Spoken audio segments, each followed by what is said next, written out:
আসমান ভেদ করে হযরত বেলালের আওয়াজ, আল্লাহু আকবারের ধ্বনির আওয়াজ 7 আসমান ভেদ করে উপরের দিকে উঠত। হযরত বেলাল যখন আযান দিত, গ্রামের বৃদ্ধা বনিতা ছোট ছোট বাচ্চা পর্যন্ত বেলালের কণ্ঠস্বর শুনে তারা নামাজের মধ্যে মসজিদে দৌড়াইয়া যাইত। আওয়াজ ছিল আলী, গলার কণ্ঠস্বর ছিল উঁচু।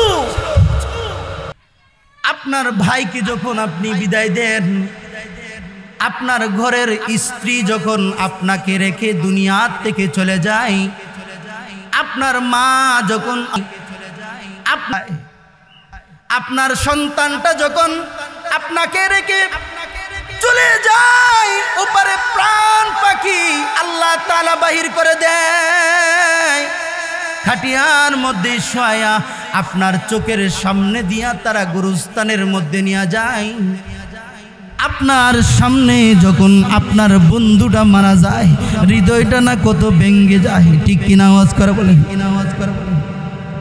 তখন তো আপনি আপনার ভাইয়ের লাশের সামনে, তখন তো আপনি আপনার বাবার লাশের সামনে আছেন, তখন তো আপনি আপনার মা জনম দুঃখিনী মা সামনে লাশটা নিয়া আপনি যখন দাঁড়ায় গেছেন, আপনি যখন আপনার ভাইয়ের লাশটা সামনে নিয়া কাশীপুর গুরুস্থানের মধ্যে যখন দাঁড়াইছেন, কেহ আপনাকে জিজ্ঞাসা করে আপনার কি হয়, আপনি বলতে পারেন না, কান্না আর কান্না। আপনি বলতে পারেন না আমার বাবা, আপনি বলতে পারেন না আমার মা, আপনি বলতে পারেন না আমার বড় ভাই, আপনি বলতে পারেন না আমার বন্ধু, আপনি বলতে পারেন না আমার ছোট ভাইটা, কলিজার ভাইটা চলে গেল, আপনি বলতে পারেন না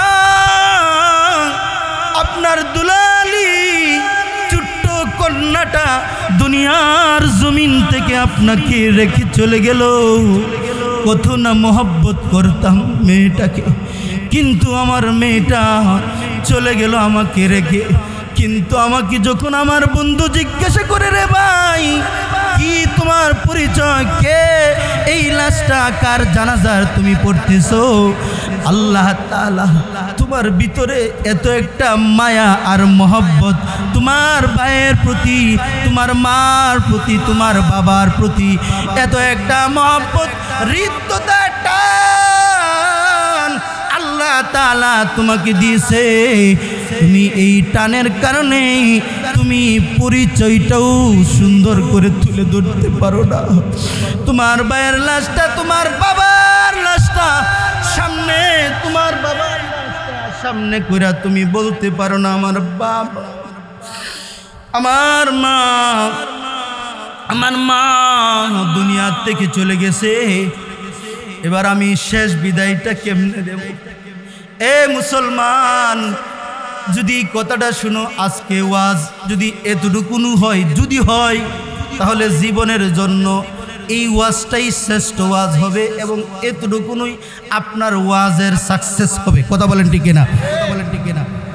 যেই কথাটা আমি বলতেছিলাম, আল্লাহ তাআলা চাচ্ছেন মাগফিরাত, চাচ্ছেন মাগফিরাত। এ বাবা, ভাইয়ের লাশটাকে যখন আমি নিয়ে দাঁড়াইছি, তখন বাবা আমরা সানা পুরি, দুরুদ পুরি, দুরুদ শরীফ পুরি, দোয়ায়ে মাসুরা, দুরুদ শরীফ পুরি, আমরা একটা দোয়া পুরি শেষ তাকবীরে। কথা বলেন ঠিক না? আওয়াজ করে বলেন ঠিক না? শেষ তাকবীরে একটা দোয়া পুরি, আল্লাহ আল্লাহুম্মা গফিরলি হাইনা ওয়া মাইয়িতিনা ওয়া শাহিদিনা ওয়া গায়বিনা ওয়া সগীরিনা ওয়া যাকিরিনা ওয়া উনসানা আল্লাহুম্মা মান আহইয়াইতাহু মিন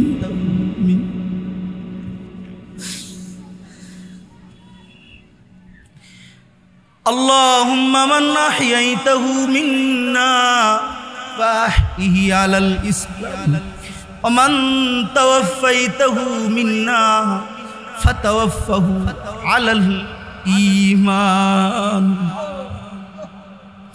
আল্লাহুম্মা গফিরলি হাইয়িনা। যদি বাবা অর্থ করি ঘন্টার পর ঘন্টা সময় লাগবে, শুধু জান্না রাখেন 2-3টা শব্দ, আল্লাহুম্মা গফিরলি হাইয়িনা। ওগো আল্লাহ মাগফিরাত দাও, মাগফিরাত দাও। আল্লাহুম্মা গফিরলি হাইয়িনা। আল্লাহ বলে কারে মাগফিরাত দিতাম, কারে মাগফিরাত দিতাম। আল্লাহ তোমারে বলে এ বান্দা তুমি যে লাশটা নিয়ে দাঁড়াইছো, তুমি যে বলতেছো মাগফিরাত দিতাম, কারে দিতাম, কাকে দিতাম। আল্লাহ বলে ওই যে দেহস না তোর সাথে যে কাতারে কাতারে দাঁড়াইছে এরে মাগফিরাত দেওয়ার জন্য। বান্দা বলে আল্লাহ গো আমার সাথে যারা আল্লাহুম্মা গফিরলি হাইয়িনা, হাইয়িন উলামায়ে কেরাম বুঝবেন মানে জীবিত, যারা জীবিত আছে সকলকে আপনি মাগফিরাত দান করে দেন। বেশি লম্বা আমি যাইতে পারবো না, আমার হাতে সময় কম, তাই আমি মাগফিরাত শব্দটা বোঝানোর জন্য আপনাদেরকে ওই জায়গার মধ্যে নিয়ে যাওয়া। আল্লাহুম্মা গফিরলি হাইয়িনা, আল্লাহুম্মা গফিরলি হাইয়িনা ওয়া মাইয়িতিনা। মাইয়িত কে? আমার ভাই। কে? আমার ভাই, যারে আমি শুয়াইছি, যারে আমি কাপড় করছি, যাকে আমি প্যাকেট করছি, যাকে আমি 3 কাপড় দিয়া প্যাকেট করছি, যে মাটাকে আমি 5টা কাপড় দিয়া প্যাকেট করে আনছি। জীবনের শেষ কাপড় হবে বাবা তোমার 3টা। কয়টা হবে? দুনিয়ার জন্য এটা করো, এটা করো, বাড়ি গাড়ি নারী দুনিয়ার পেছনে পড়ছো, কিছু সাথে যাবে না, কিছু সাথে যাবে না, কিছু সাথে যাবে না, দোকান তোমার সাথে যাবে না, বন্ধু বান্ধব সাথে যাবে না, কেউ তোমার সাথে যাবে না। 3 কাপড়ে পেছাইয়া তোমাকে কবরের মধ্যে দেওয়া হবে। এর আগে তোমাকে আল্লাহ তাআলা শেষ একটা দোয়া তোমার রাসূলের মাধ্যমে তোমারে শিখাইছে। তোমাদের দিলের মধ্যে যদি আমার এই কথাটা ভিতরে ঢুকে, তাহলে আজকে ওয়াজের পরে আমার এই কথার পরে তোমাদের ঈমানের কাছে আমার একটা কথা থাকবে, তোমরা এই দোয়াটা সহিহ শুদ্ধ কইরা পইরা নিজের মারে নিজের বাবারে শেষ বিদায়টা দিও ইনশাআল্লাহ। বলেন ইনশাআল্লাহ। যিনি আপনি আমাকে জবান দান করেছে, যিনি আপনি আমাকে তৌফিক দান করেছে, যিনি আপনি আমাকে ঈমান দান করেছে, নেক আমল এর মাহফিলের মধ্যে বসার জন্য সময় সুযোগ করে দিয়েছে, তিনার জবান, তিনার সব কিছু তিনি আমাদেরকে চালাই। অতএব আওয়াজ করে বলা যাবে কি আলহামদুলিল্লাহ।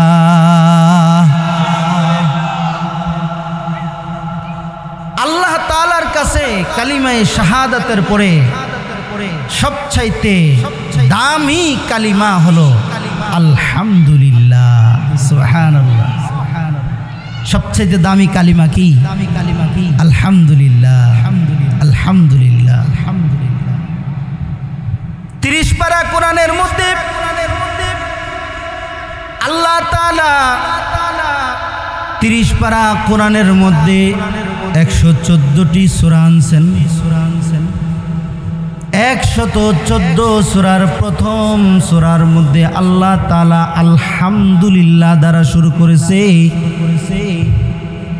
অন্য কোনো শব্দ দ্বারা শুরু করে নাই।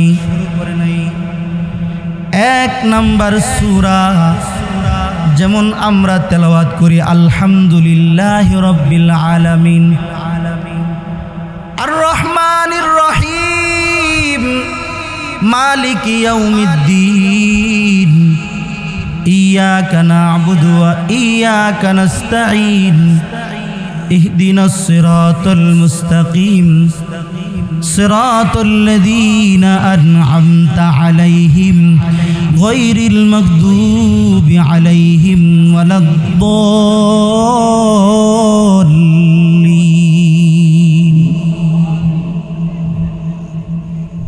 আপনার মসজিদের ইমাম ও এই সূরাটা প্রথম রাকাতে পড়ছে, ঠিক না?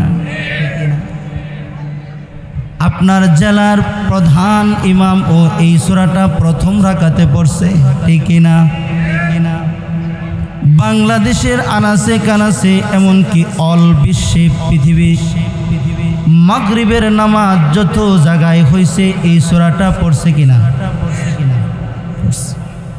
আজ পর্যন্ত কোনো মানুষ বলে নাই যে এই সূরাটা হুজুর বাদ দেন, আর ভাল লাগে না, কইছিনি হুজুর বাদ দেন এই সূরা আর পড়তে ভালো লাগে না। আমাদের মসজিদের ইমাম এই সূরা প্রত্যেক দিন পড়ে, তাই অন্য সূরা পড়েন হুজুর, অন্য সূরা দিয়ে আপনি নামাজ স্টার্ট করেন। না না না না, কিয়ামত পর্যন্ত যত মানুষ আনেওয়ালা উম্মত, যত মানুষ দুনিয়ার জমিনের মধ্যে আসবে, সব মানুষ এই সূরা ফাতিহা দ্বারা নামাজ আরম্ভ করবে। এই আওয়াজ করে বলেন সুবহানাল্লাহ। তাম পৃথিবীর বিশ্বের মধ্যে যত মানুষ নামাজের মধ্যে আল্লাহু আকবার বলে দাঁড়ায় যায়, তো আল্লাহু আকবার বলে দাঁড়ায় গেলে তো তার জবান দ্বারা নিয়ত করণ লাগে না, এমনি অটোমেটিক আলহামদুলিল্লাহি রাব্বিল আলামিন আর রহমানির রহিম মালিকি ইয়াউমিদ্দিন এসে পড়ে, ঠিক না? অথচ তার মনটা গিয়া রইছে ক্ষেত খামারে, ঠিক না? আরে কথা বলেন ঠিক কিনা? কইবেন না আমার সাথে, বই পান কে লাগে। এই সূরা যখন মানুষ নামাজের মধ্যে তেলাওয়াত করে, তার নিয়তটা যদি অন্য কোথাও থাকে, হয়তো তার মনটা গিয়া রইছে গাড়ির মধ্যে, হয়তোবা তার মনটা গিয়া রইছে রাস্তায়, হয়তোবা তার মনটা গিয়া রইছে রান্নাঘরে, হয়তোবা তার মনটা গিয়া রইছে অন্য জায়গায়, হয়তোবা তার মন গিয়া রইছে খাবারে, এরপরও বান্দাটা আল্লাহু আকবার বলে নামাজের মধ্যে দাঁড়ায়। আল্লাহু আকবার বলে নামাজের মধ্যে দাঁড়াইয়া ওই বান্দাটা যখন আলহামদুলিল্লাহি রাব্বিল আলামিন আর রহমানির রহিম মালিকি ইয়াউমিদ্দিন ইয়াকা না'বুদু ওয়া ইয়াকা নাস্তাঈন ইহদিনাস সিরাতাল মুস্তাকিম সিরাতাল লাযীনা আন'আমতা আলাইহিম গায়রিল মাগদুবি আলাইহিম ওয়ালাদ-দাল্লিন।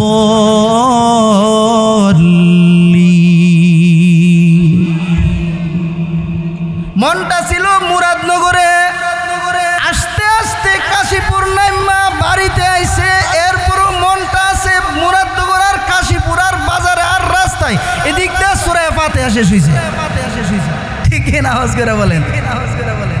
নিয়ত করা লাগে নাই, নিয়ত করা লাগে নাই আল্লাহু আকবার বলে আমি কি সূরা ফিল পড়বো নাকি, সূরা তাকাসুর পড়বো নাকি, না সূরা ফাতিহা পড়বো, নিয়ত করছি না, অটোমেটিক এসে পড়ছে, ঠিক না? আওয়াজ করে বলেন।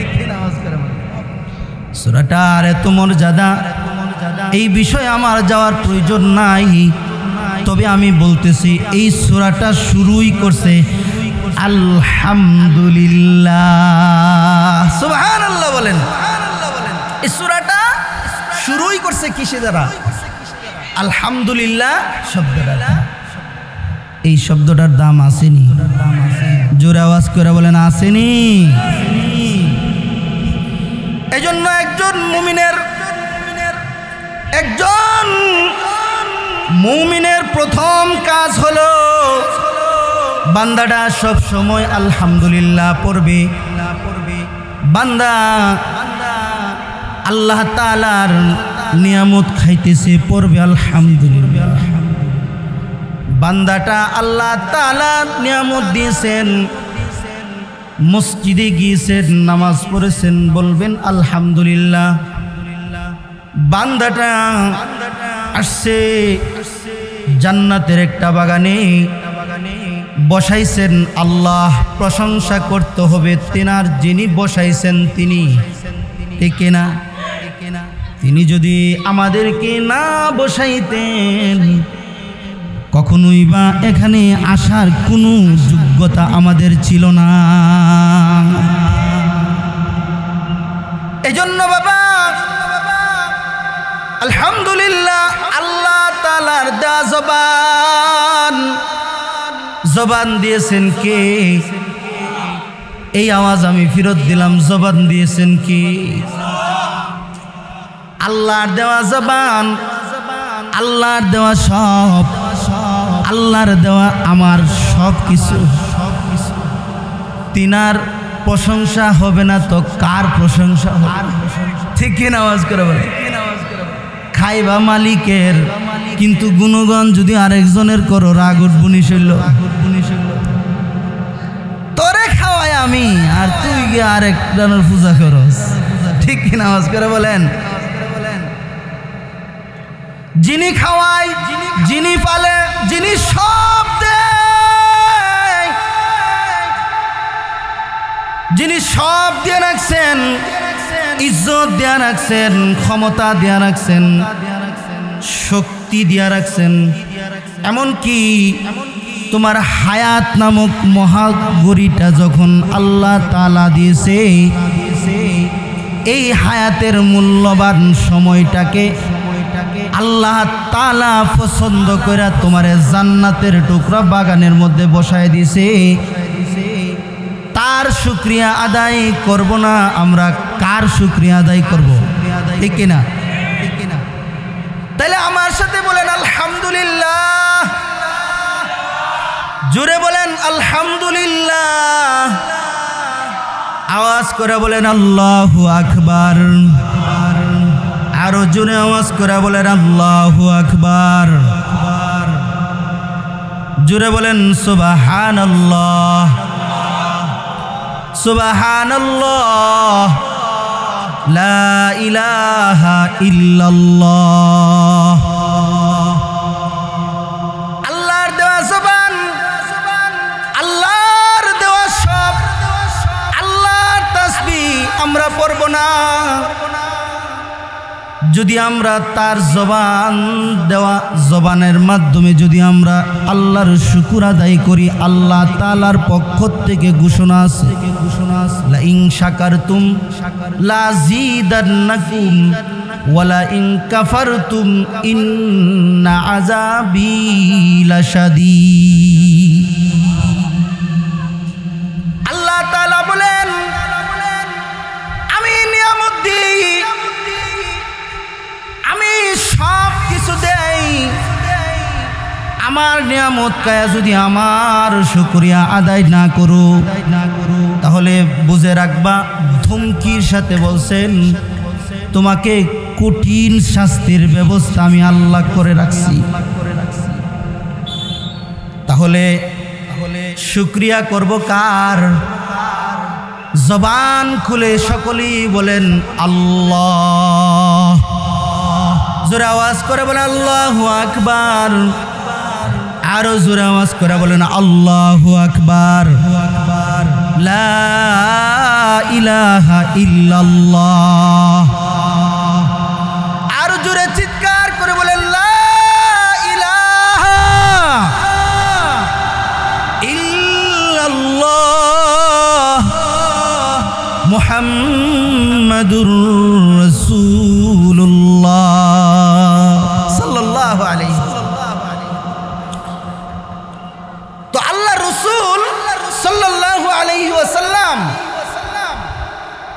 একবার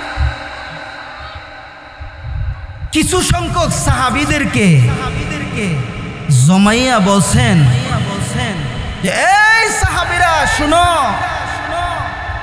এই উম্মতি মুহাম্মাদি একটা দল ৭০,০০০-এর একটা দল থাকবে, তারা বিনে হিসেবে আল্লাহর জান্নাতে চলে যাবে। বিনা হিসাবে জান্নাতে যাবে। এই কথাটা শুনা একজন লাভ দিয়া দাঁড়াইছে, দাঁড়াইয়া বলে ইয়া রাসূলুল্লাহ, আপনি আমাকে একটু বলেন, আমি জানি এই ৭০,০০০-এর একজন, এর ভিতরে যেন আমি হই, আমারে আপনি একটু বলেন, ঘোষণাটা দিয়া দেন। সুবহানাল্লাহ বলে। এই যে আপনারা সুবহানাল্লাহ বলছেন, হযরত উকাশা সাহাবী, হযরত উকাশা রাদিয়াল্লাহু তাআলা আনহু লাভ দিয়া দাঁড়ায় গেছে, ইয়া রাসূলুল্লাহ, ওগো আল্লাহর নবী, আপনি আমাকে বলে দেন আমি যেন এই ৭০,০০০-এর একজন হই। সুবহানাল্লাহ, জোরে বলেন সুবহানাল্লাহ। সুবহানাল্লাহ। কিছু কিছু আওয়াজ আছে উচ্চ আওয়াজে বলতে হয়, কিছু কিছু তাসবিহ আছে বড় আওয়াজে বলতে হয়, ঠিক না? সব আওয়াজ কিন্তু আস্তে বলে না।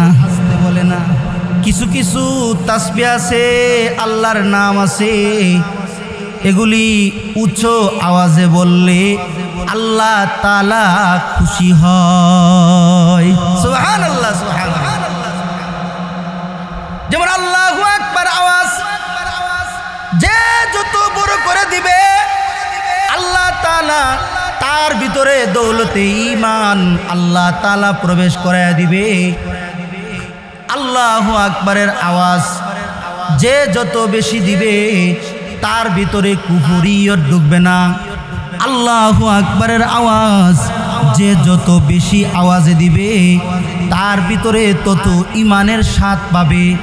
আল্লাহু আকবারের আওয়াজ যে যত বেশি করবে, তাকে আল্লাহ তাআলা এমন সম্মানিত করবে, আল্লাহ তাআলা হাসরের মাঠে একটা শব্দকে উসিলা করে বান্দারে জান্নাতের মধ্যে পৌঁছাইয়া দিবে।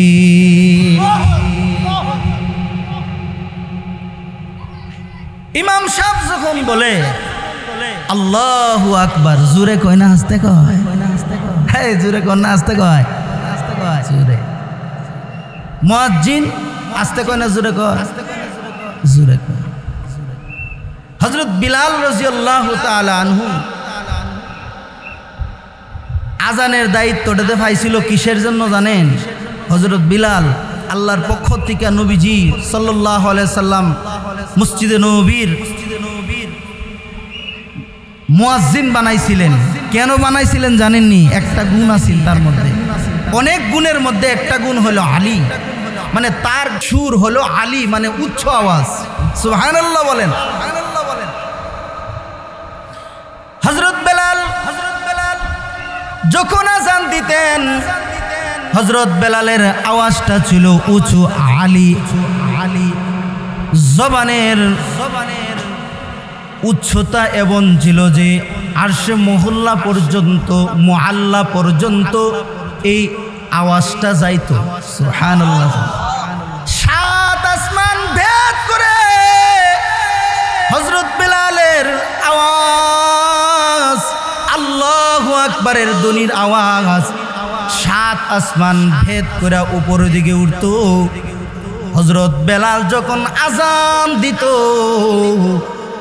গ্রামের বৃদ্ধা বনিতা, ছোট ছোট বাচ্চা পর্যন্ত বেলালের কণ্ঠসুর শুনে তারা নামাজের মধ্যে মসজিদে দৌড়াইয়া যাইত। আওয়াজ ছিল আলী, গলার কণ্ঠস্বর ছিল উঁচু। মাসআলা হাদিসের কিতাবের মধ্যে আসছে, বেলালের কণ্ঠটা এমন ছিল যে উনার গলার আওয়াজ ছিল বড়, গলার আওয়াজ ছিল মুঠা এবং বড়। এই 20টা মাইক যুদ্ধুর আরো যদি 1000 মাইক লাগায়া যুদ্ধুর আওয়াজ হবে, তার চাইতে বেলালের শুধু খালি মুখের আওয়াজটাই এত ছিল। আর আপনারা আওয়াজ কাশীপুরের মানুষ শুনতো না, ঠিক কিনা কথা কন? কি কন সভাপতি সাহেব?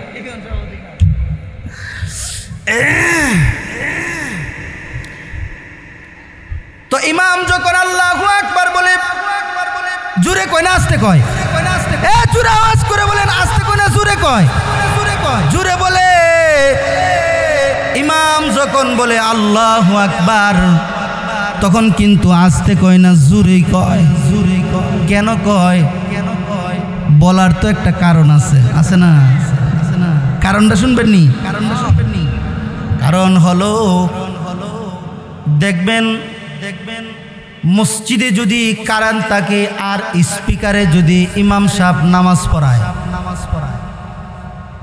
আল্লাহু আকবার বলে যখন ইমাম সাহেব নামাজের মধ্যে দাঁড়াইছে, তো ওই আল্লাহু আকবার শব্দটা মুসল্লির কান পর্যন্ত যাওয়া মাসআলা। আল্লাহু আকবার শুনতেই ইমাম সাহেব জোরে কইতেইব, নাইলে হইতো না নামাজ। কথা বলেন ঠিক নেই? তাকবীরে তাহরিমা। আমি যার পিছনে ইক্তেদা করলাম, যারে আমি পিছনে নিয়ে দাঁড়াইলাম, আমার আওয়াজটা মুসল্লিরা শুনতে হবে। এই জন্য ইমাম আল্লাহু আকবার জোরে কয়, ঠিক কিনা? আওয়াজ করে বলে, আল্লাহু আকবার বলে যখন ইমাম নামাজ পড়ায়, নামাজের ফাঁকি দিয়া যখন মুরাদনগর থেকে কারেন্টের মেইন সুইচটা অফ করে দিছে, এবার আগের আল্লাহু আকবার আর এখনের আল্লাহু আকবার সমান না। এবার ইমাম একটা টেনশনে পড়ে যায় যে আমার আল্লাহু আকবার আগের আস্তে আল্লাহু আকবার বললে চলবেই না, আমার আল্লাহু আকবারের শব্দটা জোরে বলতে হবে, না হইলে আমার পিছনে থাকা মুসল্লির নামাজ চুইটা যাবে। জোরে আওয়াজ করে বলেন ঠিক কিনা? আরো জোরে আওয়াজ করে বলেন ঠিক কিনা?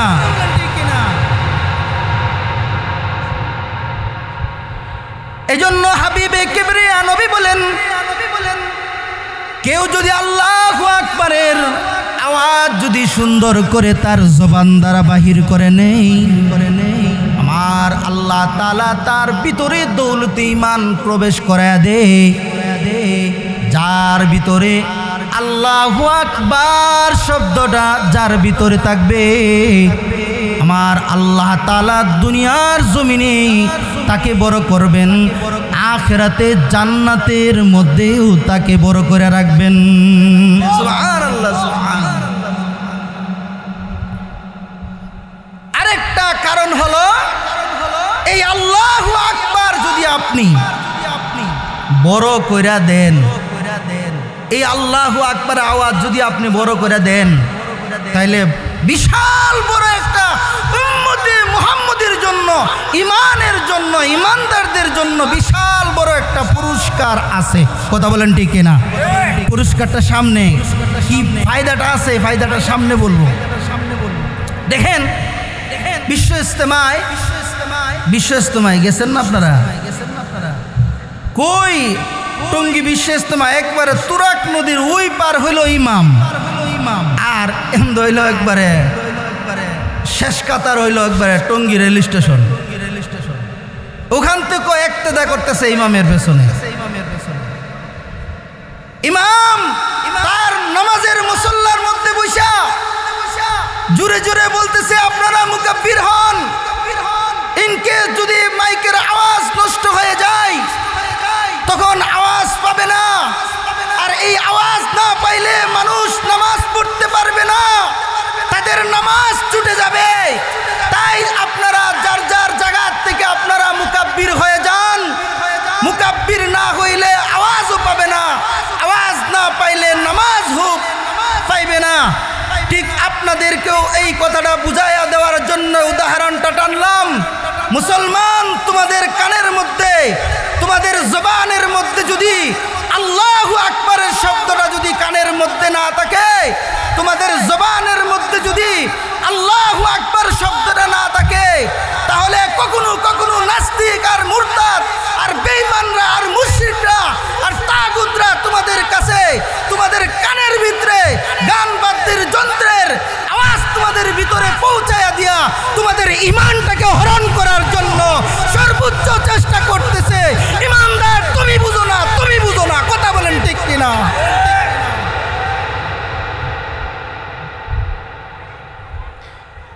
কথাটা এই জন্য বলছি, যতদিন এই পৃথিবীর মধ্যে আল্লাহু আকবারের আওয়াজ থাকবে, ততদিন এই জমিনের মধ্যে আল্লাহ তাআলার কালিমার বাস্তবায়ন হবে। যদি আল্লাহু আকবারের কালিমা যতদিন পর্যন্ত আল্লাহু আকবার শব্দটা থাকবে না, আল্লাহ তাআলা এই দুনিয়াকে চূর্ণ বিচূর্ণ করে দিবেন, কিয়ামত করে দিবেন। আল্লাহ তাআলা এই আসমান রাখবেন না, জমিন রাখবেন না। অতএব বোঝা যায় আল্লাহু আকবারের দাম আছে না নাই। সেজন্য আমি বলতেছিলাম, মুসলমান ভাইরা রে, তোমাদের মাঝে আমি মাগরিবের নামাজ পড়া যখন তোমাদের সামনে আমি বসি, হয়তোবা আমি একটা আয়াত পড়ছি জান্নাতের একটা বর্ণনা শোনানোর জন্য। জান্নাতের মধ্যে আল্লাহ তাআলা বর্ণনা একটা করছে। আল্লাহ তাআলা জান্নাতের নাজ ও নিয়ামত দেওয়ার জন্য আল্লাহ তাআলা বান্দাকে কি কি পুরস্কার রাখছে, ওই কথাটা বোঝানোর জন্য আমি আয়াতটা পড়েছি। আমার আল্লাহ তাআলা বলেন, ওয়াসারিউ ইলা মাগফিরাতিম মির রাব্বিকুম ওয়া জান্নাতিন আরদুহাস সামাওয়াতু ওয়াল আরদ। ওয়াসারিউ ইলা মাগফিরাতিম মির রাব্বিকুম ওয়া জান্নাতিন আরদুহাস সামাওয়াতু ওয়াল আরদ উইদ্দাত লিল মুত্তাকিন। আল্লাহ তাআলা বলতেছেন, জান্নাতের দিকে দৌড়াও, মাগফিরাতের দিকে দৌড়াও। কিসের দিকে দৌড়াইতে কইছে? এই আওয়াজ করে বলেন, কিসের দিকে দৌড়াইতে কইছে? জান্নাতের দিকে দৌড়াইতে কইছে। এবার দেখবেন আমি আবার আয়াতটা পড়তেছি। ওয়াসারিউ ইলা মাগফিরাতিম মির রাব্বিকুম ওয়া জান্নাতিন আরদুহাস সামাওয়াতু ওয়াল আরদ। আবার আয়াতটা পড়তেছি, ওয়াসারিউ ইলা মাগফিরাতিম মির রাব্বিকুম মাগফিরাতিম মির রাব্বিকুম। উলামায়ে কেরাম যারা তারা বুঝবে, আল্লাহ তাআলা জান্নাতে যাওয়ার আগে আল্লাহ তাআলা মাগফিরাত নেওয়ার জন্য বলছেন। সুবহানাল্লাহ বলেন। কারণ জান্নাতে যাইতে হইলে আগে মাগফিরাত নিতে হবে আল্লাহর কাছ থেকে। কথা বলেন ঠিক না? মাফ না লইয়া কুড়ুন যায়। হ্যাঁ, আগে মাফ চাইতেই, তারপরে না আপনার আসামি মাফ করবো, তাহলে মাফ করবো, তারপরে না আপনার শান্তি দিব, জেল থেকে ছেড়ে দিব। ওয়াসারিউ ইলা মাগফিরাতিম মির রাব্বিকুম ওয়া জান্নাতিন আরদুহাস সামাওয়াতু ওয়াল আরদ উইদ্দাত লিল মুত্তাকিন। আল্লাহ তাআলা বলতেছেন, মাগফিরাতের দিকে দৌড়াও, জান্নাতের দিকে দৌড়াও, মাগফিরাতের দিকে যাও, জান্নাতের দিকে যাও। কারণ মাগফিরাত ছাড়া আল্লাহ তাআলা জান্নাত দিবে না। জান্নাত পাইতে হলে আল্লাহর পক্ষ থেকে, আল্লাহর কাছ থেকে মাগফিরাত চাইলাও। সুবহানাল্লাহ বলেন। আল্লাহুম্মা গফিরলি, ও আল্লাহ তুমি আমাকে মাগফিরাত দাও। আল্লাহ তুমি আমাকে মাগফিরাত দাও রে মাওলা, মাগফিরাত দাও। আল্লাহ তুমি আমার বাবার কবরটাকে মাগফিরাত দাও। আল্লাহ তুমি আমার এই এলাকার মানুষদেরকে মাগফিরাত দেয়া দাও। আল্লাহ কাশীপুর গুরুস্থানের মধ্যে যারা আছে সকলকে তুমি মাগফিরাত দিয়া দাও আল্লাহ। এই মাহফিলের মধ্যে যারা বসে সকলকে মাগফিরাত দিয়া দাও আল্লাহ। আমরা যারা হায়াতের মধ্যে বেঁচে আছি আমাদেরকে মাগফিরাত দিয়া দাও আল্লাহ। আপনি আমাদেরকে মাগফিরাত নিয়া আপনার কাছে যাওয়ার তৌফিক দান করো।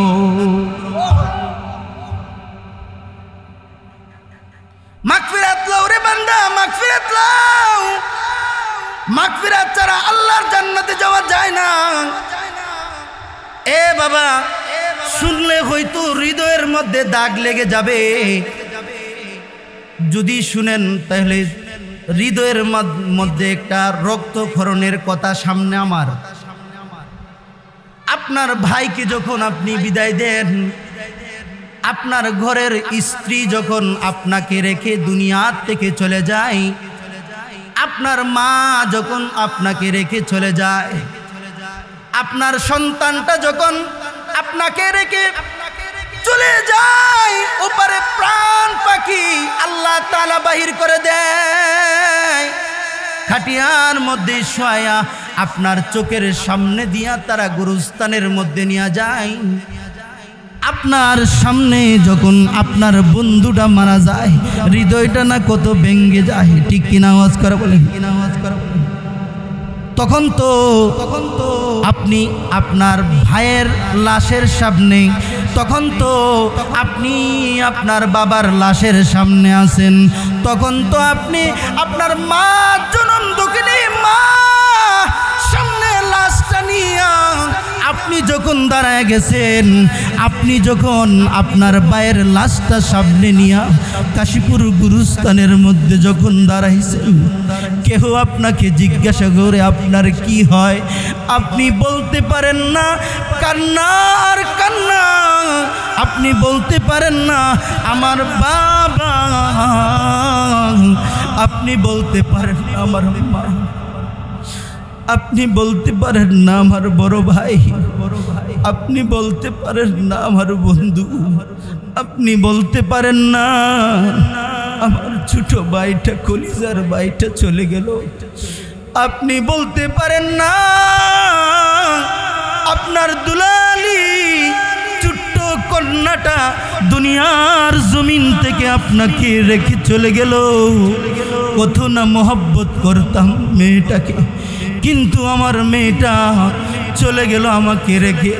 কিন্তু আমাকে যখন আমার বন্ধু জিজ্ঞাসা করে, রে ভাই কি তোমার পরিচয়, কে এই লাশটা কার জানাজার তুমি পড়তেছো, আল্লাহ তাআলা তোমার ভিতরে এত একটা মায়া আর মহব্বত তোমার ভাইয়ের প্রতি, তোমার মার প্রতি, তোমার বাবার প্রতি এত একটা মহব্বত, হৃদ্যতা টান আল্লাহ তাআলা তোমাকে দিয়েছে।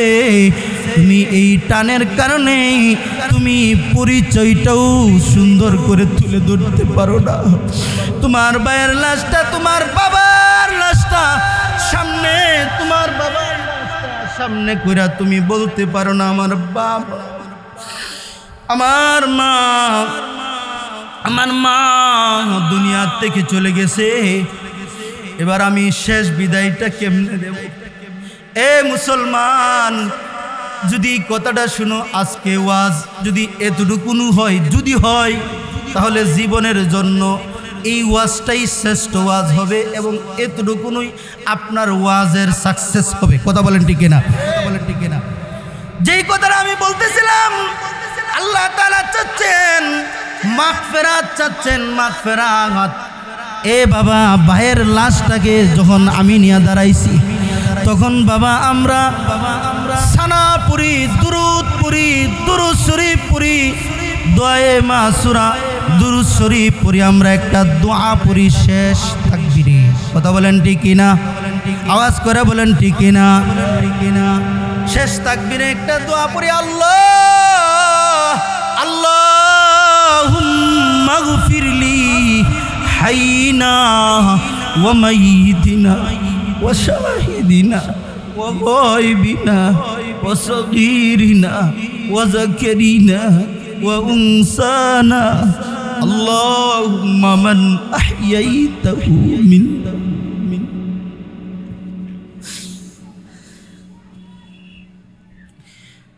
اللهم من أحييته منا فأحيه على الإسلام ومن توفيته منا فتوفه على الإيمان اللهم اغفر لي حينا যদি বাবা অর্থ করি ঘন্টার পর ঘন্টা সময় লাগবে শুধু জান্না রাখেন দুই তিনটা শব্দ اللهم اغفر لي حينا ওগো আল্লাহ মাগফিরাত দাও আল্লাহুম্মা اغفر لي حينا আল্লাহ বলে কারে মাগফিরাত দিতাম আল্লাহ তোমারে বলে এ বান্দা তুমি যে লাশটা নিয়ে দাঁড়াইছো তুমি যে বলতেছো মাগফিরাত দিতাম কারে দিতাম কাকে দিতাম আল্লাহ বলে ওই যে দেহস না তোর সাথে যে কাতারে কাতারে দাঁড়াইছে এরে মাগফিরাত দেওয়ার জন্য বান্দা বলে আল্লাহ গো আমার সাথে যারা আল্লাহুম্মা গফিরলি হাইয়িনা হাইন ওলামায়ে কেরাম বুঝবেন মানে জীবিত যারা জীবিত আছে সকলকে আপনি মাগফিরাত দান করে দেন বেশি লম্বা আমি যাইতে পারবো না আমার হাতে সময় কম তাই আমি মাগফিরাত শব্দটা বোঝানোর জন্য আপনাদেরকে ওই জায়গার মধ্যে নিয়ে যাওয়া আল্লাহুম্মা গফিরলি হাইয়িনা আল্লাহুম্মা গফিরলি হাইয়িনা ওয়া মাইয়িতিনা মাইয়িত কে আমার ভাই কে আমার ভাই যারে আমি শুয়াইছি যারে আমি কাপন যাকে আমি প্যাকেট করছি যাকে আমি 3 কাপড় দিয়া প্যাকেট করছি যে মাটাকে আমি 5টা কাপড় দিয়া প্যাকেট করে আনছি জীবনের শেষ কাপড় হবে বাবা তোমার 3টা কয়টা হবে দুনিয়ার জন্য এটা করো বাড়ি গাড়ি নারী দুনিয়ার পেছনে পড়ছো কিছুই সাথে যাবে না কিছুই সাথে যাবে না দুগান তোমার সাথে যাবে না বন্ধু বান্ধব সাথে যাবে না কেউ তোমার সাথে যাবে না 3 কাপড়ে পেছাইয়া তোমাকে কবরের মধ্যে দেওয়া হবে এর আগে তোমাকে আল্লাহ তাআলা শেষ একটা দোয়া তোমার রাসূলের মাধ্যমে তোমারে শিখাইছে তোমাদের দিলের মধ্যে যদি আমার এই কথাটা ভিতরে ঢুকে তাহলে আজকে ওয়াজের পরে আমার এই কথার পরে তোমাদের ঈমানের কাছে আমার একটা কথা থাকবে তোমরা এই দোয়াটা সহিহ শুদ্ধ কইরা পইরা নিজের মারে নিজের বাবারে শেষ বিদায়টা দিও ইনশাআল্লাহ বলেন ইনশাআল্লাহ বলেন জোরে বলেন ইনশাআল্লাহ আল্লাহুম্মা গফিরলি হাইয়িনা ওয়া মাইয়িতিনা ওয়া শাহিদিনা وغائبنا وصغيرنا وكبيرنا وذكرنا وأنثانا اللهم من أحييته منا فأحيه على الإسلام ومن توفيته منا فأحيه على الإسلام ومن توفيته منا فتوفه على الإيمان الله أكبر এজন্য আল্লাহ তাআলা বলতেছেন ওয়াসারিউ ইলা মাগফিরাতিম মির রাব্বিকুম ওয়া জান্নাতিন আরদুহাস সামাওয়াতু ওয়াল আরদ উইদ্দাত লিল মুত্তাকিন আল্লাহ তাআলা বলছেন আগে মাগফিরাত নেওয়ার পরে তারপরে জান্নাতে যাও এই সুবহানাল্লাহর আওয়াজ হইছে না এটা হইতো না বিরোধ দিলাম জোরে বলেন সুবহানাল্লাহ তো আমি যেই কথা বলতেছিলাম, হযরত উকাশা রাদিয়াল্লাহু তাআলা আনহু তিনি বলছিলেন, রাসূলুল্লাহ আপনি আমাকে বলে দেন আমি যেন ৭০,০০০-এর একজন হই। আল্লাহ রাসূল সাল্লাল্লাহু আলাইহি ওয়াজে আছেন আপনাদের, ওই যে উকাশার কথা খেয়াল আছে না আপনাদের? উকাশা বললেন যে আমারে ৭০,০০০-এর একজন বানান। আল্লাহ রাসূল বলেন, যাও তোমারে আমি আল্লাহ তাআলার পক্ষ থেকে বলে দিলাম তুমি এই ৭০,০০০-এর তুমি একজন। খুশি হয়েছি নি ভাই? খুশি হয়েছি নি? আমাদেরকে এই জমানায় কেউ কবিনি তুমি জান্নাতি, হ্যাঁ কইব করার কোনো জায়গা আছে, চান্স আছে? নাই। এই জন্য হাবিবে কিবরিয়া নবী সাল্লাল্লাহু আলাইহি ওয়াসাল্লাম, আল্লাহ রাসূল সাল্লাল্লাহু আলাইহি ওয়াসাল্লাম কোন সময় কোন সাহাবীদেরকে বলতেন, এ সাহাবী তুমি জান্নাতি, তুমি জান্নাতি, তুমি জান্নাতি, তুমি জান্নাতি, তুমি জান্নাতি, তুমি জান্নাতি। কত সুন্দর! আল্লাহু আকবার, আল্লাহু আকবার। আল্লাহ রাসূল বলতেন, এ সাহাবীরা তুমি জান্নাতি, তুমি জান্নাতি, তুমি জান্নাতি, তুমি জান্নাতি, তুমি জান্নাতি। আবু বকর ফিল জান্নাহ, ওমর ফিল জান্নাহ, উসমান ফিল জান্নাহ, আলী ফিল জান্নাহ, ওমর ফিল জান্নাহ, আবু আব্দুর রহমান ফিল জান্নাহ। আল্লাহ রাসূল এইভাবে একের পর এক বলছেন। 10 জন প্রখ্যাত সাহাবী, বিশিষ্ট সাহাবীকে আল্লাহ রাসূল সাল্লাল্লাহু আলাইহি ওয়াসাল্লাম বলছেন, তোমরা আল্লাহর তৈরি জান্নাত তোমাদের জন্য অপেক্ষা করতেছে। সর্বপ্রথম জান্নাতের সার্টিফিকেট আবু বকরকে দেওয়ার পরে আবু বকর হাতে নিছেন আল্লাহ তাআলার দেওয়া নবীর পক্ষ থেকে জান্নাতের সার্টিফিকেট পাইছেন। আল্লাহ তাআলার নবীর মুহাম্মদ সাল্লাল্লাহু আলাইহি ওয়াসাল্লামের দেওয়া সার্টিফিকেট, জান্নাতের টিকেট। সুবহানাল্লাহ বলেন, জান্নাতের টিকেট। কোন সে আবু বকর? কোন সে আবু বকর? যে আবু বকর সিদ্দিক রাদিয়াল্লাহু তাআলা আনহু আল্লাহ তাআলার জান্নাতের 8 দরওয়াজা আবু বকরকে ডাকবে। আল্লাহ তৈরি জান্নাতের 8 দরওয়াজা যেই বান্দাকে ডাকবে, আয় আয় আমার ভিতরে আয়। জোরে বলেন সুবহানাল্লাহ। আবু বকরকে এইভাবে ডাকবেন, আয় আমার ভিতরে ঢুক, আমার ভিতরে ঢুক, জান্নাতের ভিতরে ঢুক। সুবহানাল্লাহ বলেন, সুবহানাল্লাহ। এমন সাহাবী আবু বকর সিদ্দিক রাদিয়াল্লাহু তাআলা আনহু। আল্লাহ রাসূল সাল্লাল্লাহু আলাইহি ওয়াসাল্লাম এইভাবে ওই সময় আল্লাহ রাসূল জান্নাতের সার্টিফিকেট দিতেন। আল্লাহ রাসূল সাল্লাল্লাহু আলাইহি ওয়াসাল্লাম একদিন ঘর থেকে বাহির হইছেন। ঘর থেকে বাহির হইয়া যাইতেছেন কুবা এলাকায়। কুবা, কুবা সৌদি আরবে একটা জায়গার নাম আছে, কুবা আসেনি? কুবা একটা জায়গার নাম, ওখানে একটা মসজিদ আছে। সুবহানাল্লাহ বলেন।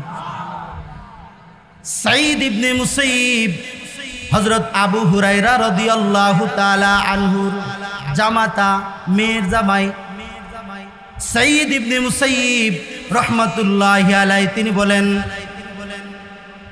ওই সৌদি আরবের কুবা এলাকায় আল্লাহ রাসূল ঘর থেকে বাহির হইছেন, কুবা এলাকায় যাবে। বর্তমান কুবা এলাকার মধ্যে একটা মসজিদ আছে যার নাম হলো মসজিদে কুবা। সুবহানাল্লাহ বলেন, আর জোরে বলেন সুবহানাল্লাহ। মসজিদে কুবার একটা ঘোষণা আছে, মসজিদে কুবার একটা ঘোষণা আছে। আমি ডেলিভারিটা দিয়া লই, তারপর একটা সুবহানাল্লাহ কইবেন। কইবেন নি? আগে না ডেলিভারিটা দিয়া লই, মানে মালটা ডেলিভারি দিয়া লই, তারপরে কইবেন। আল্লাহ রাসূল সাল্লাল্লাহু আলাইহি ওয়াসাল্লাম কুবা মসজিদের একটা সুসংবাদ আল্লাহ রাসূল সাল্লাল্লাহু আলাইহি ওয়াসাল্লাম তোমাকে আর আমাকে দিয়েছেন। কেউ যদি উযু কইরা যারা উমরা যাইবেন অথবা হজে গেছেন অথবা যাইবেন, কুবা মসজিদে নামাজ পড়লে যে কি লাভটা এটা কইয়া দেলাই। যদি মনে চায় যাইন, চাইবনি মনে? হুজুর মনে চায় না আবার কার? আমারও তো চায়, পারি না এখন উড়ালদা যাইতাম নাকি? হ্যাঁ, মনে এটাই লালন করতে হবে। রহে মেরে মস্কান हवाले काबा बने ही मेरे मदफन दियारे मदीना। মনে তো চায় আল্লাহ আমার মরণটা মদিনায় হোক, আমার মরণটা মক্কায় হোক, আমার মরণটা মদিনায় হোক। এই নিয়ত যারা করে আল্লাহ তাআলা যদি তার মৃত্যুটা কেন হয়, আল্লাহ তাআলা সাহাবীদের সম্মানে তার কবরে কোনো সওয়াল কোনো জবাব কোনো কিছু নাই, সরাসরি আল্লাহর তৈরি জান্নাতের মধ্যে পৌঁছায় দিবে। আল্লাহ রাসূল সাল্লাল্লাহু আলাইহি ওয়াসাল্লাম বলেন, মসজিদে কুবার একটা সুসংবাদ আছে, তোমাদেরকে আমি শোনাই। আল্লাহ রাসূল বলেন, কেউ যদি উযু করে রুম থেকে উমরা করতে গেছে অথবা হজ করতে গেছে, উযু কইরা উযু অবস্থায় ওই মসজিদে যায়া হাইটা হাইটা 2 রাকাত নামাজ পড়ছে। কয় রাকাত? জোরে আওয়াজ করে বলেন কয় রাকাত? আরো জোরে বলেন কয় রাকাত? 2 রাকাত। যদি কোনো আল্লাহর বান্দা বান্দি 2 রাকাত ওই কুবা মসজিদের মধ্যে 2 রাকাত নামাজ আদায় করেছে, আমার আল্লাহ তাআলা তার আমল নামার মধ্যে একটা উমরা কবুল হজ্জের সমান সওয়াব তার আমল নামার মধ্যে দিয়ে। হজ করলে কবুল হয় না হয় গ্যারান্টি নাই, কথা বলেন ঠিক কিনা? সুদকুর হজে যাইতেছে, ঘুষখোর হজে যাইতেছে, কথা বলেন ঠিক কিনা? আছে কি নাই? আছে কি নাই? তোমার এই গ্যারান্টি কেউ দিতে পারবে না। তুমি হজ করছো, তোমার হজ কবুল হয়েছে, দিতে পারবো? তোমার মসজিদের ইমাম সাহেব দিতে পারবো? দিতে পারতো না, কেউ দিতে পারবে না। কাবা শরীফের ইমাম দিতে পারবো? পারবে না, কেউ দিতে পারবে না। কিন্তু 2 রাকাত নামাজ যদি কুবা মসজিদে পড়েন, কবুল করলে, কবুল করলে না করলে না, কবুল করলে যে পরিমাণ সওয়াব ঠিক সেই পরিমাণ সওয়াব হবে 2 রাকাত নামাজ উমরা হজ্জের সওয়াব। আল্লাহ রাসূল সাল্লাল্লাহু আলাইহি ওয়াসাল্লাম বলেন, আমার ওয়াজ অনেক লম্বা তাই বাটি করতেছি আপনাদেরকে নিয়ে শেষের দিকে যাব। আল্লাহ রাসূল সাল্লাল্লাহু আলাইহি ওয়াসাল্লাম বলেন, আল্লাহর নবী একদিন ঘর থেকে বাহির হইছেন, ঘর থেকে বাহির হইয়া কুবার দিকে যাচ্ছেন। হযরত এক সাহাবী আল্লাহ রাসূলের পিছনে পিছনে আল্লাহ রাসূল সাল্লাল্লাহু আলাইহি ওয়াসাল্লামের পিছনে পিছনে পাহারাদার হয়ে দাঁড়াইছে। সুবহানাল্লাহ বলেন, সুবহানাল্লাহ বলেন। আল্লাহ রাসূলের পিছনে পিছনে যাচ্ছে, লোকেরা জিজ্ঞাসা করে, সাহাবী কোথায় যান? সাহাবী বলে, আল্লাহ রাসূলের পিছনে পিছনে যাই, আল্লাহ রাসূলের পাহারাদার আমি। সুবহানাল্লাহ বলেন। আমি নবীর পাহারাদার, আমি নবীর পাহারাদার। আল্লাহ রাসূল সাল্লাল্লাহু আলাইহি ওয়াসাল্লাম যাইতে যাইতে একটা বাগানের ভিতরে ঢুকছে। বাগানের ভিতরে ঢোকার পরে আল্লাহ রাসূল সাল্লাল্লাহু আলাইহি ওয়াসাল্লাম বাগানের ভিতরে ঢুইকা একটা কুয়া আছে, কুয়ার পাড়ের মধ্যে আল্লাহ রাসূল 2টা পা সুন্দর করে কুয়ার নিচের দিকে দিয়া, 2টা পা নিচের দিকে দিয়া আল্লাহ রাসূল এইভাবে বসে। সাহাবী গেটের মধ্যে দাঁড়ায় রয়েছে, আল্লাহ রাসূলের পাহারাদার। সুবহানাল্লাহ বলেন। আল্লাহ রাসূলের পাহারাদার গেটের মধ্যে দাঁড়াইছে, আর আল্লাহ রাসূল কুবা এলাকার ওই বাগানের মধ্যে কুয়ার পাড়ের মধ্যে গিয়া বসছে। কুয়ার পাড়ের মধ্যে বৈশা আল্লাহ রাসূল সাল্লাল্লাহু আলাইহি ওয়াসাল্লাম এবার পাটা মেলাইয়া সুন্দর করে বসে। এমন সময় দেখে একজন সাহাবী আসতেছে, আল্লাহ রাসূলের একজন সাহাবী আসতেছে, নাম তার আবু বকর। আল্লাহ রাসূল সাল্লাল্লাহু আলাইহি ওয়াসাল্লামকে ওই খাদেম সাহাবীটা বলে, ওগো আল্লাহর নবী, আপনি তো কুবা এলাকা গেটের মধ্যে ঢুকছেন, আপনার পিছনে পিছনে একজন সাহাবী আসার জন্য পাগল। আমি তো গেটের দারোয়ান, আমি গেটের মধ্যে দাঁড়াইছি। আল্লাহ রাসূল সাল্লাল্লাহু আলাইহি ওয়াসাল্লামকে জিজ্ঞাসা করে, খাদেমে জিজ্ঞাসা করে, ওগো আল্লাহর নবী, এই যে আবু বকর আসতেছে, আবু বকরকে কি এই গেটের মধ্যে ঢোকার অনুমতি আছে কি ইয়া রাসূলুল্লাহ? আপনি যদি অনুমতি দেন তাহলে আবু বকরকে আমি এই গেট দ্বারা ভিতরে প্রবেশ করার অনুমতি দিমু। সুবহানাল্লাহ, সুবহানাল্লাহ। আল্লাহ রাসূল সাল্লাল্লাহু আলাইহি ওয়াসাল্লাম সাহাবী খাদেমকে বললেন, এ খাদেম, আবু বকর আসছে নাকি? হ্যাঁ, আবু বকর আসছে। আবু বকরকে ঢোকার অনুমতি শুধু কেন, শুধু ঢোকার অনুমতি দিলে হবে না, আবু বকরকে ঢোকার অনুমতি দিবা, সাথে সাথে একটা কথা লাগাই দিবা, যেটা হলো আবু বকরকে বলবা তুমি জান্নাতি। আবু বকরকে এই কথাটা বলে দিবা, তুমি জান্নাতি, যাও ভিতরে যাও, ঢুকো ঢুকো। আল্লাহ রাসূল সাল্লাল্লাহু আলাইহি ওয়াসাল্লাম কুয়ার পারে এইভাবে বসছেন, আবু বকরকে নিয়ে। আবু বকরকে কোথায় বসাইছে? আল্লাহ রাসূলকে আল্লাহ রাসূলের ডান পাশে বসাইছে। আবার একটু পরে দেখে ওই খাদেম সাহাবী দেখে আরেকজন সাহাবী গেটের মধ্যে আয়সা বলতেছে, একটু ঢোকার অনুমতি কি আছে? খাদেম সাহাবী আল্লাহ রাসূল সাল্লাল্লাহু আলাইহি ওয়াসাল্লামকে বলে, ইয়া রাসূলুল্লাহ, ইয়া হাবিবাল্লাহ, গো আল্লাহর নবী, আপনার আরেকটা সাহাবী আইছে, ঢোকার কি অনুমতি আছে? আল্লাহ রাসূল বলেন, কোন সাহাবী, কে, তার নাম কি, তার পরিচয়? আল্লাহ রাসূল সাল্লাল্লাহু আলাইহি ওয়াসাল্লাম প্রশ্নটা করার পরে সাহাবী বলতেছে, আপনার সাহাবী হযরত উমর। উমর আসছে, জান এই গেটের মধ্যে দাঁড়ায় রইছে, ঢুকতে দিতাম নিগো আল্লাহ রাসূল। আল্লাহ রাসূল সাল্লাল্লাহু আলাইহি ওয়াসাল্লাম বলতেছে, শুধু তাকে ঢুকতে দিতে দিবা তা নয়,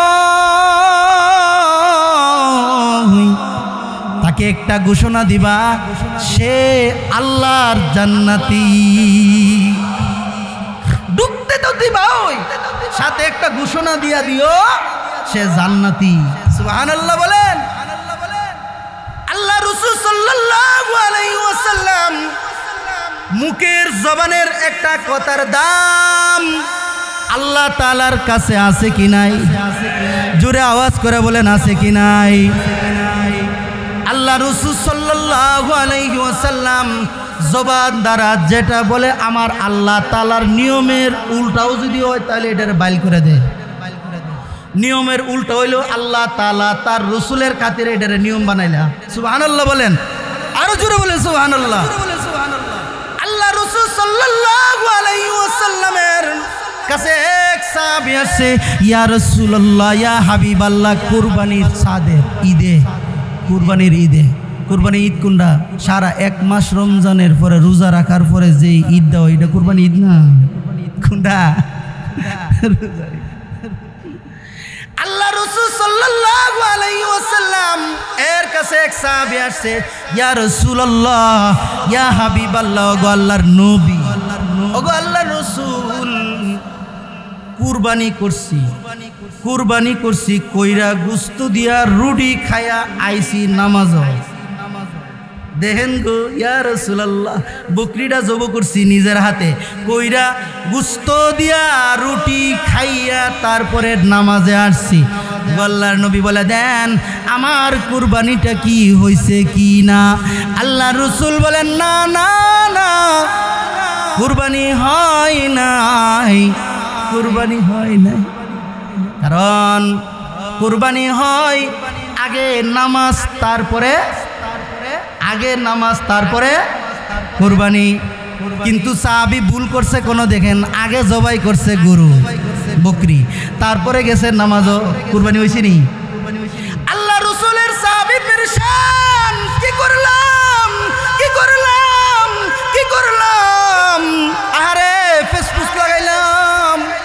এখন কি করমু আরে আমি এখন কি করতাম, আমার বাড়ির তো আর কোনো বকরি নাই, যেটা বকরি ছোট ছোট হইতো একেবারে বাচ্চা কুরবানিতে লাগতো না। আল্লাহ রাসূল সাল্লাল্লাহু আলাইহি ওয়াসাল্লাম বলেন, রে সাহাবী তোর কোনো পেরেশান নাই। আল্লাহ রাসূল বলেন, এ সাহাবী তুই যে উল্টা পাল্টা কাজটা যে করছস। সাহাবী বলে, তাইলে আমার কুরবানিটা কই গেছে? এত বড় বকরিটা জবাই করলো। তোমার কুরবানিটা বাজারে যে গরু জবাই হয়, বাগা বাগা যে বিক্রি হয়, মানুষে কিনা নিয়া খায়, ওই এই বকরিটা খাওয়ানোর দরে বিক্রি হইছে। এটা খাওয়ানোর দরে হইছে, কুরবানির দরে। তাহলে ইয়া রাসূলুল্লাহ তাহলে কি করতাম, কি করমু? আল্লাহ রাসূল সাল্লাল্লাহু আলাইহি ওয়াসাল্লাম বলেন, হ্যাঁ কাহারু জন্য নয়, আমি আল্লাহর কাছে একটা ঘোষণা কইয়া দিব। সুবহানাল্লাহ বলে, কারু জন্য এই ছোট বাচ্চা কুরবানি দিলে হবে না। তোর ঘরে যে ছোট বাচ্চাটা অবশিষ্ট আছে, এটা একেবারে বাচ্চা, মানে 3 মাস আর 2 মাস এমন। আল্লাহ রাসূল সাল্লাল্লাহু আলাইহি ওয়াসাল্লামের কাছে বলে, ইয়া রাসূলুল্লাহ, ইয়া হাবিবাল্লাহ, ওগো আল্লাহর রাসূল, যেই বকরিটা আছে এটা একেবারে ছোট, এটা এমন আল্লাহ রাসূল সাল্লাল্লাহু আলাইহি ওয়াসাল্লাম বলেন, এমন হইলে তো হইব না, তাইলে আমার পক্ষ থেকে ঘোষণা হলো এমন বছরের হতে হবে, আর না হয় তোর কুরবানি হবে না। তবে আমি আমার আল্লাহ তাআলার কাছে বলে দিমু, হযরত উকাশা যেমন এক চান্স পাইছে, আর কাউকে চান্স দেয় নাই, উকাশারে দিছে তুই জান্নাতে যাবি, আর কেউ না, এটা একজনই। তার মানে আল্লাহ রাসূল সাল্লাল্লাহু আলাইহি ওয়াসাল্লাম বলেন, রে সাহাবী, যে উল্টা পাল্টা কাজটা করছস, তোর ঘরে যে ছোট্ট বকরিটা আছে আসলে এটা কুরবানির উপযুক্ত না। আমি আল্লাহরে কয়া দিমু, তোর এই ছাগলটাই যাতে আল্লাহ তাআলা উট কুরবানি করলে পশম পরিমাণ, যেই পরিমাণ নেক আমল একজন মানুষের আমল নামার মধ্যে জমা হয়, একটা ছোট্ট পশু জবাই করার কারণে আমার আল্লাহ তাআলা তোর আমল নামার মধ্যে সেই পরিমাণ নেক উঠাইয়া দিবে। এটা একমাত্র চান্স তোর জন্য, আর কেউ জন্য না। আল্লাহর নবীর মুখের জবানের দাম আছে কি নাই? আছে না? আছে। আল্লাহ রাসূল সাল্লাল্লাহু আলাইহি ওয়াসাল্লাম, এ বাবা বলতেছিলাম, ওই কুবা এলাকার মধ্যে গেটের মধ্যে যে দারোয়ান পাহারাদার হইয়া দাঁড়ায় রইছে, আল্লাহ রাসূল সাল্লাল্লাহু আলাইহি ওয়াসাল্লামের কাছে খবর গেছে, ওগো আল্লাহর নবী, আরেকজন সাহাবী আইছে, ঢুকতে দিমুনি। আল্লাহ রাসূল সাল্লাল্লাহু আলাইহি ওয়াসাল্লাম বলে, কোন সাহাবী আইছে? আল্লাহ রাসূল সাল্লাল্লাহু আলাইহি ওয়াসাল্লাম শুনছেন যে সাহাবী হযরত উসমান রাদিয়াল্লাহু তাআলা আনহু। আগামীকালকে কইেন সুবহানাল্লাহ, নাস্তার পরে কইেন।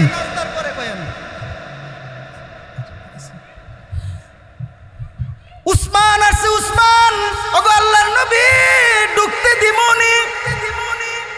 আল্লাহ রাসূল বলেন, ঢুকতে দিবা না কে?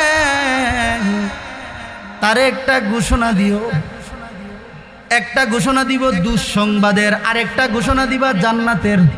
সুবহানাল্লাহ বলেন। আরেকটা ঘোষণার মাধ্যমে সে জান্নাতি। ওই যে উসমান রাদিয়াল্লাহু তাআলা শাহাদাত বরণ হইছে। উসমান কুরআন পড়তে পড়তে শাহাদাত বরণ করছেন, মৃত্যুবরণ করছেন। আল্লাহু আকবার। আল্লাহ রাসূল সাল্লাল্লাহু আলাইহি ওয়াসাল্লাম উসমানকে ঘোষণা দিলেন, ঢুকতে দাও, তাকে একটা দুঃসংবাদ দিবা, তোমার সামনে একটা বিপদ আছে, তুমি শাহাদাত বরণ করতে হবে। আল্লাহ রাসূল জানে। আল্লাহ রাসূল সাল্লাল্লাহু আলাইহি ওয়াসাল্লাম আল্লাহর পক্ষ থেকে জানাইছেন। সুবহানাল্লাহ বলেন। এই যে একটা একের পর এক আবু বকর আসলো, উমর আসলো জান্নাতি, উসমান আসলো জান্নাতি। এবার সাহাবিটা, যে সাহাবিটা খাদেম, এই সাহাবিটা এবার চিন্তা করে, আরে আবু বকর আসছে জান্নাতের সুসংবাদ পাইছে, উমর আসছে জান্নাতের সুসংবাদ পাইছে, উসমান আসছে জান্নাতের সুসংবাদ পাইছে। এখন একটা কথা আপনারা মনোযোগ দিয়া শুনবেন, যেই সাহাবিটা খাদেম সাহাবিটা গেটের দারওয়ান হইয়া দাঁড়ায়া রইছে, ওই সাহাবিটা এবার বলে, আমরা দুইটা ভাই আল্লাহর নবীর হাতে দইরা কালিমা পড়ে মুসলমান হইছিলাম। আমরা দুইটা ভাই কালিমা পড়ছিলাম, আল্লাহর নবীর হাতে দইরা কালিমা পড়া মুসলমান হইছিলাম। আমি তো আল্লাহর রসুলের খাদেম হই। আমার ভাইটা জানে কোথায়, যদি আজকে আমার ভাইটা আসতো তাহলে আমার ভাইটা তো আজকে জান্নাতের সুসংবাদ পাইতো। ভাইয়ের জন্য দোয়া করে, আর তুমি তোমার ভাইয়ের জন্য আইক্কাওয়ালা বাসলে দাঁড়ায় থাকো। কথা বলেন ঠিক কিনা? ভাই ভাইয়ের জন্য দরদ, ভাই ভাইয়ের জন্য কলিজা হওয়ার দরকার। ভাই তোমার ছায়া, বড় ভাই তোমার ছাতার মতন, বড় ভাই তোমার সংসারের সবকিছু। তোমাকে ছোটোর থেকে বড় করছে, বাবা মরে গেছে, ভাই তোমাকে বড় করছে। আবার তুমি ভাইয়ের প্রতি জুলুমও করতে পারবে না, এটাও সাবধান করে দিই। কথা বলেন ঠিক কিনা? সাহাবী বলেন, ইয়া রাসূলুল্লাহ, ইয়া হাবিবাল্লাহ, ওগো আল্লাহর নবী, আমার ভাইটা যদি আসতো তাহলে আজকে জান্নাতের সুসংবাদ পাইতো। আমার ভাইটা জানে কোথায় গেল রে। এ ভাই তুমি কোথায়? আসো না, আল্লাহর নবী দি জান্নাতের সুসংবাদ দিয়া আল্লাহর রসুল গেটের ভিতরে ঢুকাইতেছে। আবু বকরকে নিয়ে ডান পাশে বসাইছে, উমরকে নিয়ে বাম পাশে বসাইছে। আল্লাহর রসুল এইভাবে মাঝখানে বসা আছে। কোথায় আছে? ডান পাশে কে? এই কথা বলেন, কে? আবু বকর। বাম পাশে কে? হযরত উমর। মাঝখানে কে? হাবিবে কিবরিয়া নবী মুহাম্মাদুর রাসূলুল্লাহ সাল্লাল্লাহু আলাইহি ওয়াসাল্লাম হলো মাঝখানে। এই কথার দ্বারা অনেক বড় একটা আখিরাতের মঞ্জার আল্লাহর রাসূল সাজাইছে। আল্লাহর রাসূল এই কথার দ্বারা বুঝাইছে, আল্লাহর রাসূলের ডান পাশে থাকবে আবু বকর। মদিনায় যারা যাবেন শুধু আল্লাহর রাসূলকে সালাম দেয় না, আবু বকরকেও সালাম দেয়। আবু বকরও সালাম শুনে। আল্লাহর রাসূল আখিরাতের বরজখের জগতের একটা মানজার আল্লাহ তাআলা রাসূলের মাধ্যমে দেখাইছে। তার মানে মৃত্যুর পরে আল্লাহর রাসূল দুনিয়া থেকে বিদায় হওয়ার পরে আল্লাহর রাসূল যে জায়গার মধ্যে থাকবে, ডান পাশে থাকবে আবু বকর, বাম পাশে থাকবে উমর। ওই যে কুয়ার মানজারটা যে সাজাইছেন, ডান পাশে আবু বকর, বাম পাশে উমর। আল্লাহর রাসূল মসজিদে নববীর মধ্যে ঘুমায় রয়েছেন, ডান পাশে আছেন আবু বকর, বাম পাশে আছেন হযরত উমর। উসমান রাদিয়াল্লাহু তাআলা আনহুকে কোথায় বসাইলেন? কুয়ার যে গেটের ভিতরে গেলেন, ওই গেটের ভিতরে আল্লাহর রাসূল সাল্লাল্লাহু আলাইহি ওয়াসাল্লাম, দুনো পাশে আর কোনো জায়গা ছিল না। সাথে সাথে আল্লাহর রাসূল হযরত উসমানকে ওই দূরে বরাবর কুয়ার ওই পারে বরাবর শোয়াই দিলেন, বরাবর বসায় দিলেন। আল্লাহর রাসূল এটার দ্বারা এটাই বুঝাইছে, আবু বকর ডানে থাকবে, উমর বামে থাকবে, কিন্তু উসমান ডানেও না বামেও না। উসমান বরাবর কুয়ার ওই পার, যেমন উসমান হলো মসজিদে নববীর বরাবর সুজা জান্নাতুল বাকিতে।